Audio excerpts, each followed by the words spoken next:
आप देख रहे हैं अनहोनी। तो चलिए बढ़ते हैं आज की इस कहानी की ओर। एक शाम ठीक 7 बजे मैं अपने घर से रात का खाना लेकर फैक्ट्री जाने के लिए निकला तो कड़कड़ाती ठंड और घने कोहरे ने मुझे ऊपर से लेकर नीचे तक हिलाकर रख दिया। दिसंबर का पहला हफ्ता, ऊपर से गांव की ठंड, इससे मैं पहले से ही वाकिफ था, मगर मैं कर भी क्या सकता हूँ।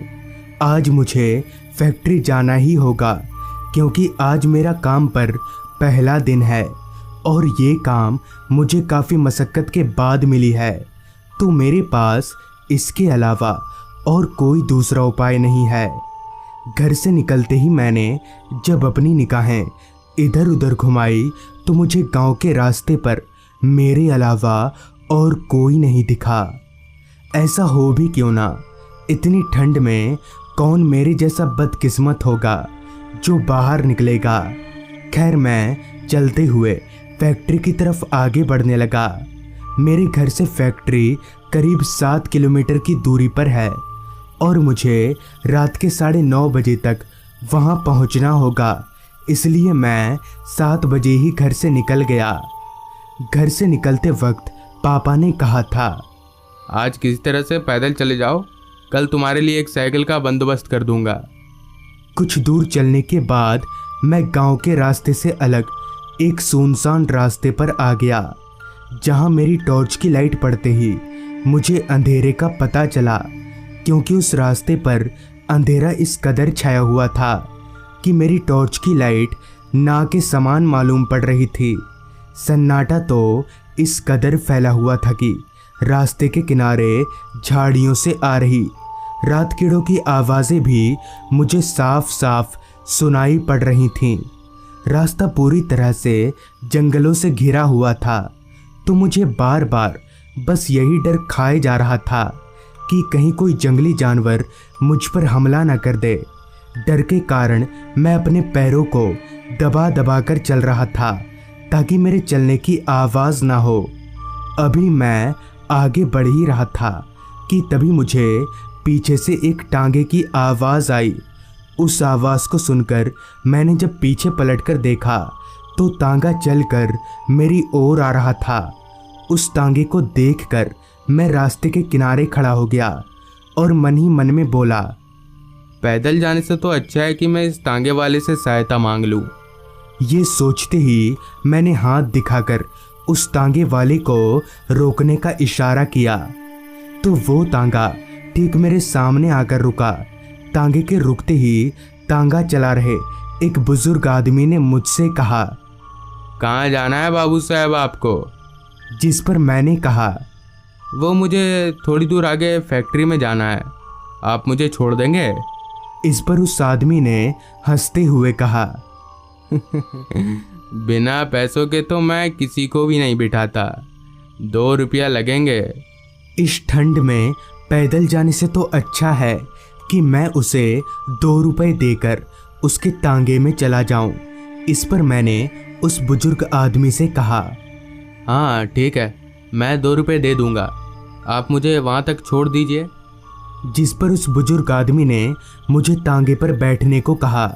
मैं भी तांगे पर चढ़कर बैठ गया और मेरे बैठते ही उस आदमी ने तांगा भगाना शुरू कर दिया। तांगे पर जहाँ मैं बैठा हुआ था वो जगह दोनों तरफ तिरपाल से घिरा हुआ था, तो मुझे ठंड उतनी नहीं लग रही थी। मगर हैरत वाली बात तो ये थी कि उस बुजुर्ग आदमी ने इतने ठंड में भी कोई गर्म कपड़ा नहीं पहन रखा था। पर ऐसा क्यों? क्या उस आदमी को ठंड नहीं लग रही? ये सवाल मेरे जहन में कांटे की तरह चुभने लगा। जिस पर मैंने उस आदमी से पूछा, क्या बात है चाचा, आपको ठंड नहीं लग रही है क्या? जिस पर उस आदमी ने हंसते हुए कहा, नहीं नहीं बाबू साहब, मुझे बस गर्मी लगती है, ठंड नहीं। उस आदमी से ये जवाब सुनकर मैं चौंक गया और मैंने मन ही मन में कहा, लगता है ये आदमी थोड़ा पागल है, इसलिए ऐसी उल्टी पुल्टी बातें कर रहा है। मगर क्या ये सच में पागल है? और अगर हाँ, तो इसके साथ मैं किसी बड़ी मुसीबत में पड़ सकता हूँ। और अगर ना, तो ठीक है। इसका पता लगाने के लिए मैंने उस आदमी से कहा, चाचा, आप इतनी रात को कहाँ से आ रहे थे? रात को तो कोई सवारी भी नहीं मिलती यहाँ। इस पर उस आदमी ने कहा, इससे मुझे कोई फर्क नहीं पड़ता, मैं तांगा रात को ही चलाता हूँ। उस आदमी की बातों को सुनकर मुझे पता चलने लगा था कि वो थोड़ा पागल है। खैर, मेरे भी फैक्ट्री अब आने ही वाली थी, तो मैं 2 रुपए निकालने के लिए जैसे ही अपने हाथ को जेब में डाला तो मैं चौंक गया, क्योंकि मैंने इसी जेब में 5 का एक सिक्का रखा था, मगर वो सिक्का अब मेरे जेब में नहीं था।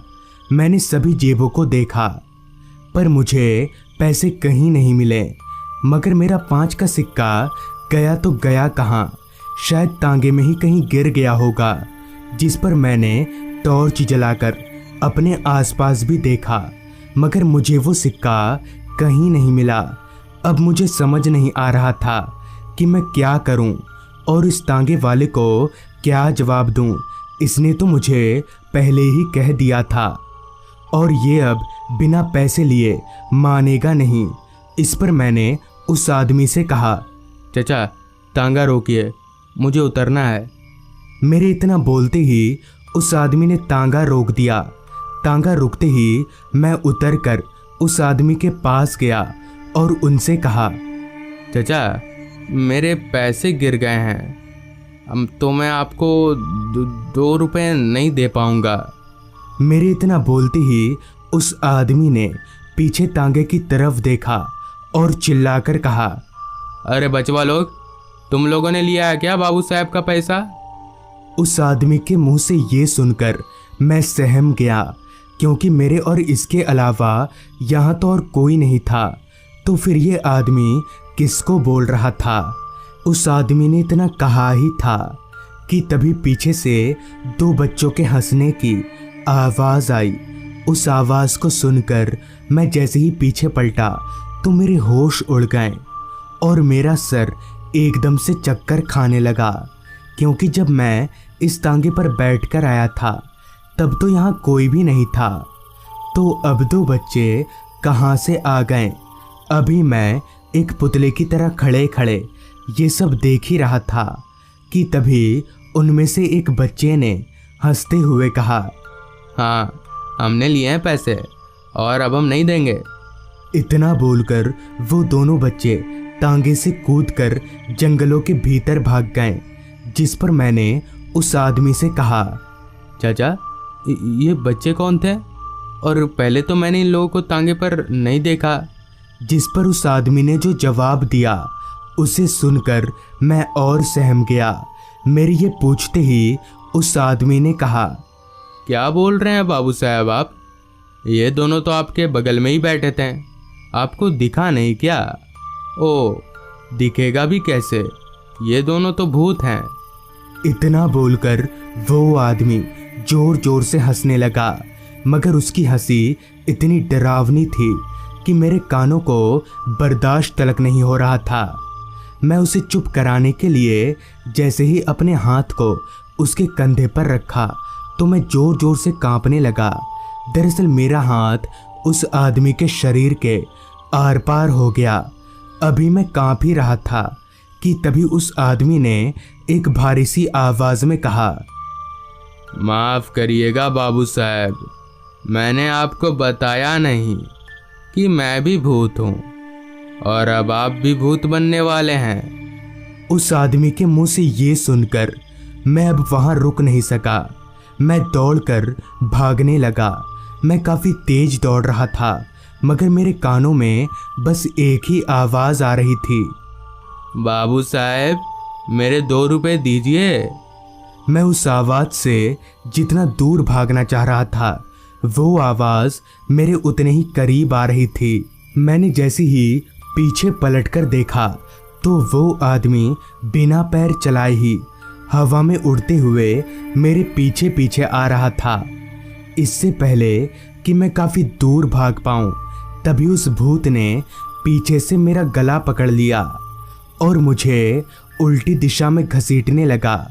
अब मैं अपने आप को मरा हुआ मान चुका था और उस आदमी का भी चेहरा पूरी तरह से बदल चुका था। अभी वो भूत मुझे घसीटकर जंगल के अंदर ले जाने ही वाला था। तभी वहाँ फैक्ट्री के 2-3 कर्मचारी आ गए, जिन्हें देखकर वो भूत हवा में धुआं हो गया। तो उस तरह से उस रात मेरी जान बच गई। मगर आज भी वो आवाज़, बाबू साहब मेरे 2 रुपए दीजिए, मेरे कानों में आज तक गूंजती है। तो दोस्तों, ये थी आज की कहानी। अगर आपको ये कहानी अच्छी लगी हो तो चैनल को ज़रूर सब्सक्राइब करें।